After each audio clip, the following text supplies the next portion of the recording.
We're at time. So before we begin our next powerful conversation, it's an intergenerational, community-based mental health and wellness discussion. I want to extend my deepest gratitude to the Anthem Blue Cross Blue Shield organization, as well as the Minds in Motion. Their commitment to improving mental health access, strengthening community wellness, and supporting conversations that break the stigma makes this gathering possible. Thank you for standing with us. Thank you for investing in our community and believing in the work that transforms lives. So today's dialogue is important. It's a step towards healing, not just for the individuals, but for families and other generations. And we are honored to partner with your organization to champion the mission. And at this time, it's my pleasure to welcome Ms. Rita Saavedra to the platform.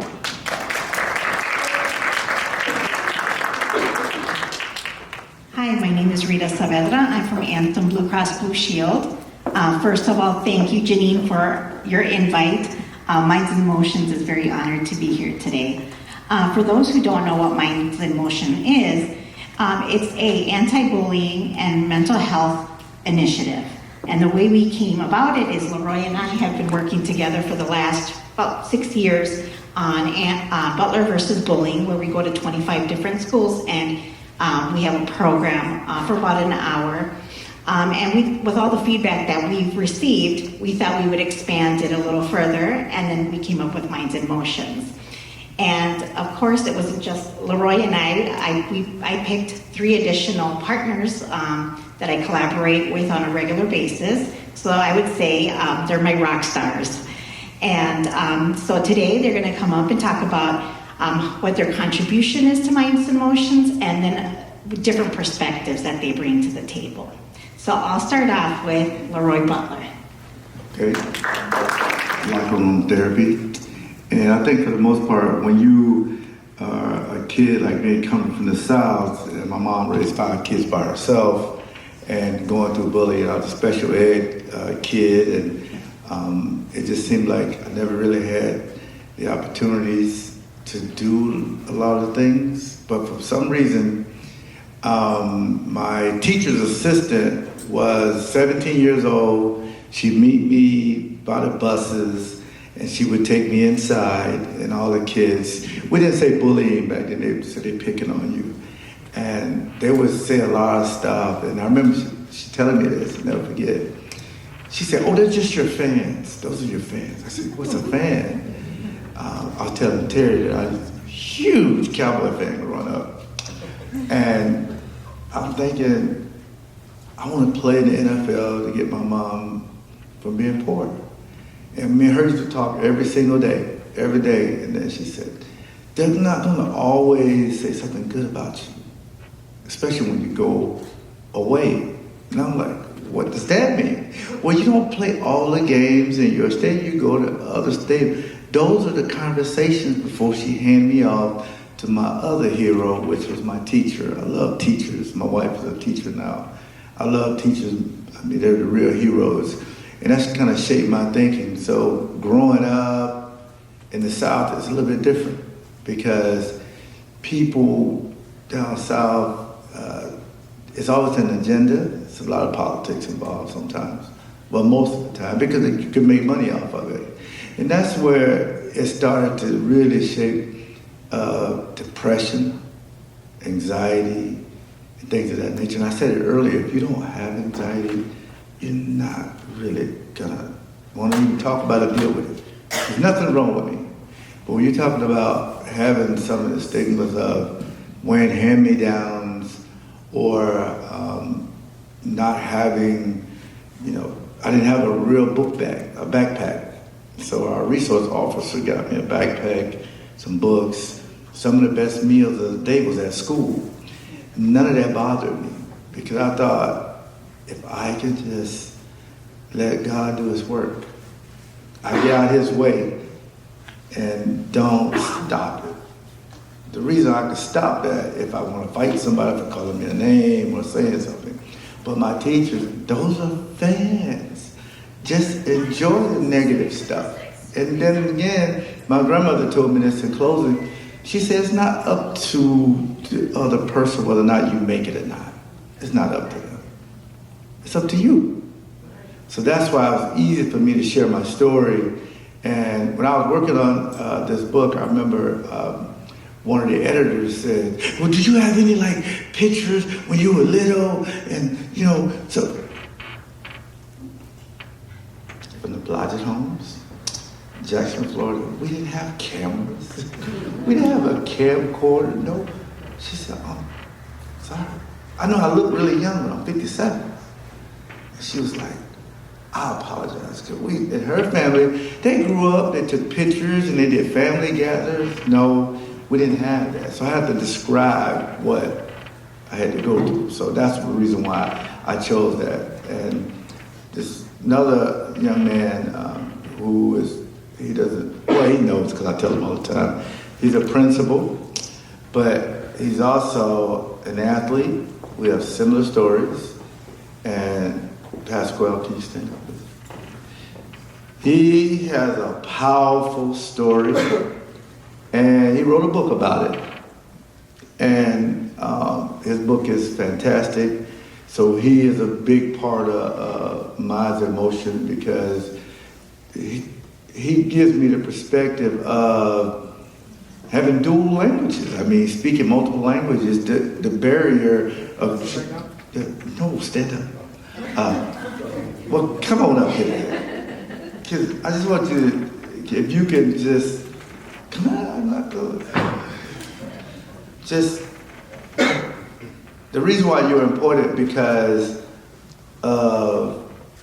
sometimes people see you, they don't know what you don't know what people go through. And as parents, like my mom was a single parent growing up, and I made it, and you made it, because your mom was also your hero, but you are a hero yourself. So if you could give me a couple minutes about... Couple? Yeah, only, yeah. Bueno, muchísimas gracias. Un placer estar aquí contigo. No, man, can you do it in English? That's my Bad Bunny moment there. But you haven't talked yet, I had my Bad Bunny moment out there. I am full-blooded Puerto Rican, but thank you, Lord. I appreciate that. Sorry, thank you. I just had to get that out the way. Listen, I principal for 25 years. Let me just say to my man here, how I've handled that, not because I'm here, because you're here, but your son would have got a 1-day suspension, she would have got a 3-day suspension if I was a principal because she initiated all that. But let me just get that out the way. Now you can start my clock, all right? I had to get that out the way. So listen, Minds in Motion is near and dear to me. I wrote a book, Rounding Third and Finally Home. And the reason I wrote that book is because as working as an administrator for 25 years, I remember I used to give speeches every beginning of the year, and I used to give a speech at the end of the year. And one of my guidance counselors one time said, Mr. Rodriguez, have you ever thought about becoming a motivational speaker? And that never even dawned on me because I didn't do it because I was trying to establish something. I did it because it came from the heart. And but she piqued my interest. And I knew that I needed a platform in order to do that because she goes, you have a powerful story. So I wrote this book, My Rounding Third and Finally Home, which really outlines my childhood because I dealt with a lot of trauma as a child. And you imagine, how does a 25-year principal, I graduated with my degree from Marquette University, went on and got my master's, but you don't know the story behind the story of the trauma that I went through as a child, right? And so that's why Minds in Motion to me is very important because it talks about circumstances in life don't determine your fate, my friends. It's the choices that you make, right? And I follow 3 principles. PLE, not PAL, all right? I know I'm a principle, but a different principle. 3 principles. Strength, resilience, and determination. That's what the premise of my book is about. And I get into stories about what I went through and what I had to endure. But each one of those. Resilience. Resilience isn't the absence of pain, of anxiety, of stress, of suffering. It is a presence of the knowing that you're not broken, you're only becoming. Resilience. Resilience. Did I say strength or resilience? That was resilience. Strength is not the presence of physical power. it's not the presence of physical power, it's the absence of weakness. Knowing that you are strong, both mentally and physically. And lastly, determination is not that you look back and look at the pain and sufferings and figure out are those going to be the same pains and sufferings that I deal with today and deal with further. No, but it's the self-determination, knowing that you want to allow those moments and to define who you are and that you forge through. And Minds and Emotions gives us the platform to be able to reach out to an audience of people who've gone through struggles, whether it be discrimination, whether it be through trauma as a child being picked on, or whether it is being raised in a dysfunctional home with an alcoholic family or alcoholic parents, an abusive father, an absentee father, a stepfather who almost put my mother in the hospital several times but almost killed her once. A young man at the age of 10 or 11, who had to pull his mother out of the oven, who was trying to commit suicide on multiple occasions. All this, and trying to survive going through school, knowing that my education was being sacrificed, not because I didn't want to learn, it's because my mindset was worried about my mother, whether or not she was going to survive. So I outlined this in the book, and it really speaks to Minds in Motion about overcoming those traumas and giving people that hope when they feel hopeless.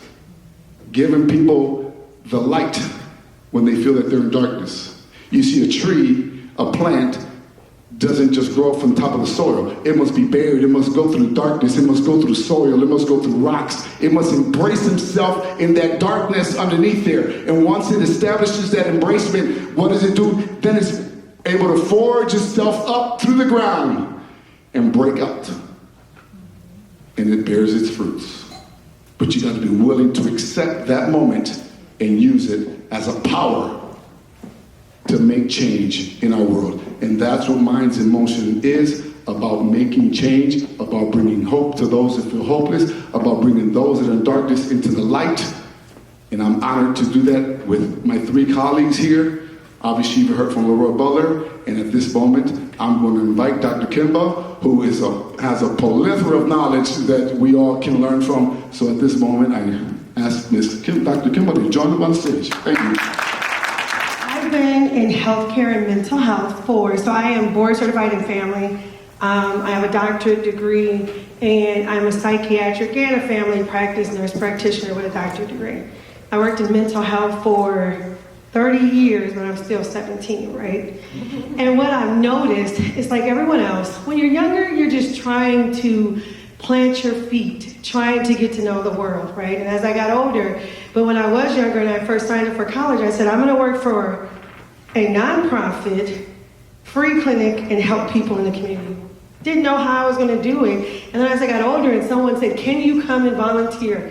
And I thought, I can, but I'm very busy. I can give you one day. So that one day turned into like 4 or 5 days, right? And so my job and what I love about Mind in Motion, do you know how many people ask me, can you come and speak? Will you speak? And I usually don't, right? But when Rita asks me, I'm like, I can help save the world. With taking care of patients, I have some patients I've taken care of for 20 years or more, almost closer to 30, right? They stay, they do good, and they're healthy, and they're happy. And I focus on medical, but then I also focus on mental health, and I focus on holistic approaches, right? Because in our community, a lot of us want to know more about how can I holistically take care of myself. I don't always want to take a pill. And then, like everybody else, I wrote a couple books, because what I realized is that what my parents taught me, what my grandmother taught me, she was one of the first African-American women in the Army. She was the 688 from the movie. Anna Robertson, she died last year, but when I think about what she taught me, like she taught me confidence, she taught me poise. She would wake up every day, and in our lunchbox, she would give us little quotes, right? You are smart, you are brave, you are beautiful, you can do this, you can read. And then when I came home, how was school? What happened? What did you do? What did you not do? So she actually asked those questions. And so when I decided to be a parent, I always ask my kids that, and they say, you don't have to doctor me. And I'm like, what do you mean? I'm just asking how you were doing. How am I doctoring you, right? I want to know, how was your day at school? Did something happen? Do I need to go to the school? And so in this journey, I realized so many of us don't understand what mental health is. They don't understand what depression is. You don't understand what anxiety is. It doesn't look the same for kids. So when your kid is sick and you don't understand it, why don't you? Right? Because no one talks about it. It's just like racism. It's there, but we're not talking about it. So I do a good job at talking about it and letting everyone know that it's okay. So one of my books is Mommy, What's Depression? So it tells parents and kids what depression is. Mommy, what's ADHD? And so I bring all of that knowledge. I also do genetic testing. I'm really big on that because you need to know what is causing your depression. It could be your genes that's causing depression. Then I give you 10 pills and you say none of them work, right? And it's something genetically that's causing it, and it's a simple fix as a vitamin that can help you. But you won't know that if you don't ask those questions. And a lot of providers, you get 15 minutes. I worked at Aurora for 29 years too, right? You get 15 minutes in with your patient. So now when I work at the nonprofit, I can take my time. I take my time with kids, but I also show them about conflict resolution. If they come in, they get into a fight, and then parents bring them in for something, I teach them, okay, how can you respond better, right? What can you do in the future? Because how many times, we don't have that anymore, which as a kid I had. We talked a lot more of, if someone hits you, someone calls you out your name, what do? I don't see that as often anymore. And I think that's what we can do as parents and teaching our kids what it means to be Latina, what it means to be African American, right? I had 2 boys, and when my son got in trouble similar to that, they said he was disrespectful. I said, you can tell me anything, but you can't tell me he's disrespectful, right? I know where he came from. The reason why they said he was talking, my son doesn't talk at all. And this was a Latina police officer that pulled him over. I was very pissed, right? I thought, you pulled him over, what did he do? Okay, might have been in the wrong place at the wrong time, but it was at a mall. It wasn't like he was out hurting people, cursing, yelling. My son wouldn't yell and curse. And I told him that. So then I said, I want to see the body camera. Show me the footage, I want to see. So he wrote this whole blurb up about my son that said he was aggressive, violent, cursing, yelling. I said, him? He don't even talk. You know, the only thing he told the officer, once we got the body cam footage, was, I'll wait for my mom to come.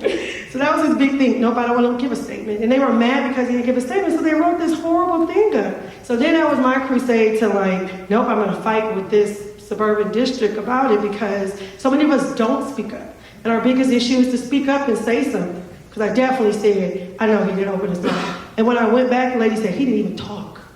We thought he was mute. I said, well, the report said he was disorderly. So long story short, he got that taken away. But because he was in the wrong place at the wrong time, he did have to do community service. And I made him do community service in other nonprofits so that he can see. And he said, oh, can I just do it with you? No, you cannot. I need you out. I need you to do it because you made a mistake and I want you to learn from that. And as a kid, I remember learning from our mistakes, right? And so I do tons of teaching, tons of education on taking care of you as a whole, and that's the reason why, because there's so many parents who don't even know their kids are depressed, right? They don't know the change in their kid. They don't know the change in themselves, that's depression. I had a kid last week who said he was depressed. I said, are you depressed? No. You're aggressive, you're irritable, you're angry, you're yelling and screaming at your parents, you're depressed. So when I went into it and explained to him what it was and how all of us can be happy, all of us can be sad, all of us can have anxiety, right? Then he was okay with saying, okay, can I get help? But his parents were like, what did you just say to him? And I'm like, we just talked, right? And so that's why that is my crusade. So working with Minds in Motion is like really, really dear to my heart. I love it. And I will come anytime Rita calls me. But I have like tons of resources. So the next time we have something, you guys come out. And then I give them because I talk about depression in the workplace, depression in schools, ADHD in the workplace, ADHD in schools, ADHD at the grocery store, right? Some of the people walk up to me and I'm like, I got a big sign. Just come tell me all your problems, right? I can fix them. So just knowing what those are half the battle, and like knowing other people's story is what gets me through and what's made me want to help everybody. So this is me, and now I have Miss Wisconsin, Miss Beautiful Leah Rios.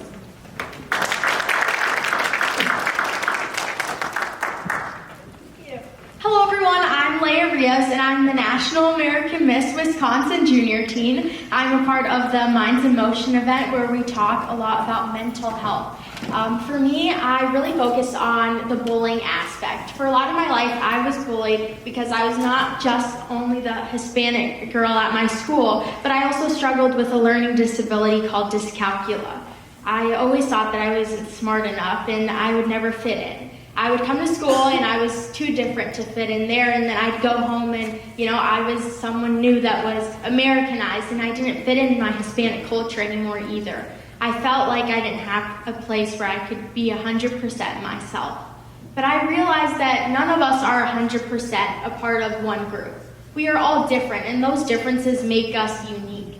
The things that make us beautiful make us different. And that's exactly what my organization, Generations Against Bullying, does. We advocate and we show kids around the world that their differences make them unique and that they should be able to express these things. I also teach ways that you can handle, when you're being bullied, how to recognize signs of being bullied. Sometimes people don't know that they're getting bullied because they think that it's a joke.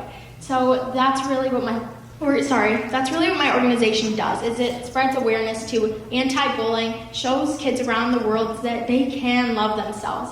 I also love to share that your voice, no matter how young you are, matters. I am 16 and I own 2 different nonprofit organizations. I'm also Miss Wisconsin, and a lot of people say, how did you do this? And I always answer with self-confidence.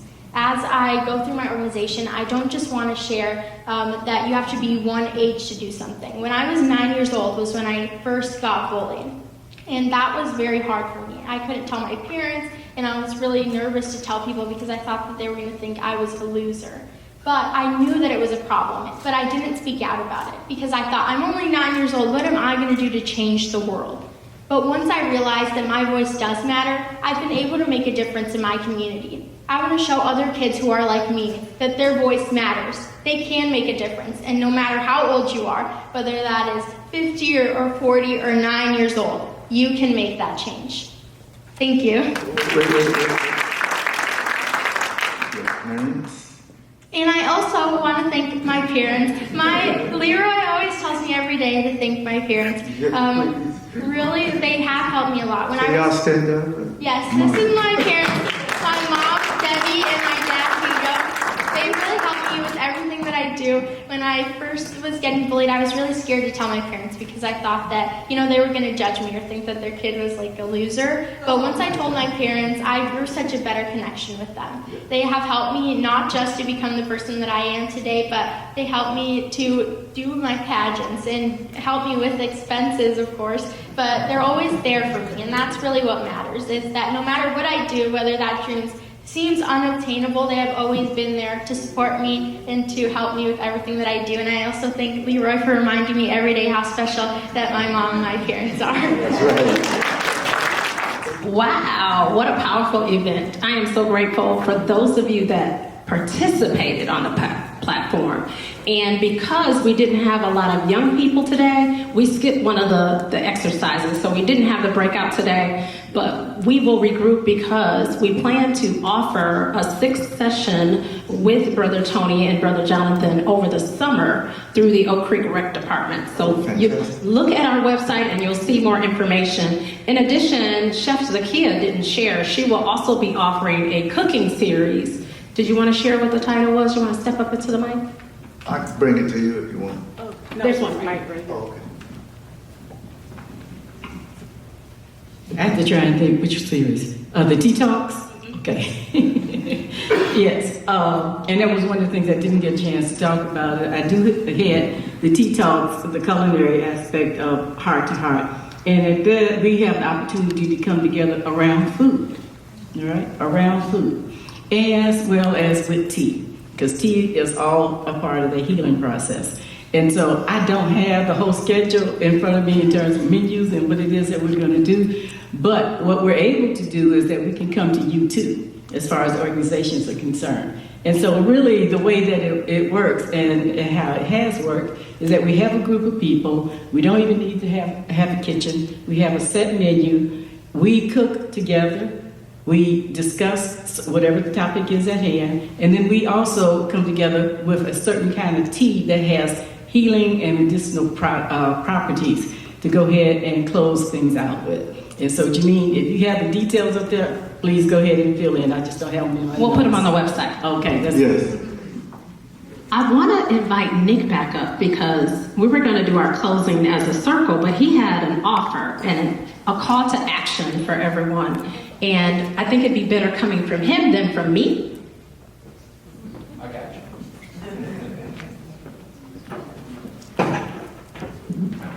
All right, so when we were talking on our conference call, I said, this is great. I love this idea, but what are we going to do to give a tangible resource, a tangible call to action? What can we do after this so that it doesn't end here today? And so one of the things that our organization, the Wisconsin Chamber of Faith, would like to do is if you connect with somebody that you haven't met here today, somebody that looks different from you, we would love for you to go out and have a cup of coffee, and that first cup of coffee is going to be on us. So after this event today, I will be in the back.